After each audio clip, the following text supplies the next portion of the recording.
Muli nang aarangkada ang aksyon sa UAAP Volleyball dahil magsisimula na ang Season 87 sa darating na weekend. Sa pagbubukas ng panibagong edisyon ng Liga, tiyak na marami ang tututok sa finalist ng huling season na National University Lady Bulldogs at University of Santo Tomas Golden Tigresses. Ano naman kaya ang pakulo ng mga powerhouse teams na ito sa paparating nilang mga kampanya ngayong taon? Yan ang malalaman natin sa ulat ni teammate Rafael Bandayren.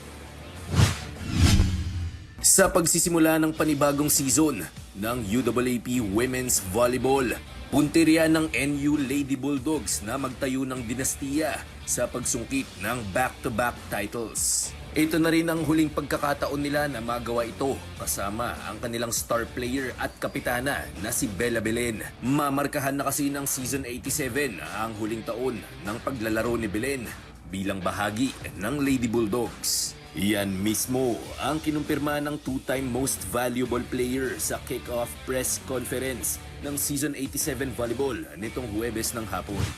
Sobrang excited ako to play ngayon kasi this is my final day na with NU and syempre gusto namin mag-back-to-back kasi hindi namin siya nagawa noong 85. So ngayon, mas iba yung mindset ng team kasi mas mahirap mag-defend ng crown kaysa umagaw ng crown. So sabi namin sa sarili namin na dapat ready kami sa mga challenge na pwede iharap sa amin ng bawat team. And at the same time, ano yung mga challenge na pwede namin harapin as a team. Like, syempre merong inside na challenge, hindi lang manggagaling sa ibang team. Meron din syempre sarili namin. Pero syempre, hindi magiging madali yan para sa Lady Bulldogs. Lalo na't redemption ang habol ng UST Golden Tigresses na puntiriyang baguhin ang kanilang kapalaran noong nagdaang season kung saan nagtapos sila bilang second placers. Kahit mas mataas na ang expectations para sa Tigresses ngayon bilang finalists ng Season 86. Ayon sa kanilang kapitana na si Det Pepito, hindi naman magbabago ang mindset ng koponan.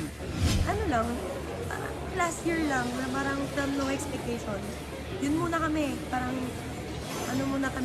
mag-enjoy and mapakita namin kung ano yung tinitrain namin. And syempre, manalo every game muna. Dahil naman sa injuries, nina Joanna Perdido at Saiza Gula, tiyak na may mga manlalaro sa bench ng UST na makakatanggap ng mas mahabang playing time ngayong season. Aminado mang nangangapa pa ang ilan sa kanyang mga teammates. Naniniwala si third-year outside hitter Regina Horado na makukuha rin nila ang kanilang forma. As of now, medyo mahiyain pa po yung iba.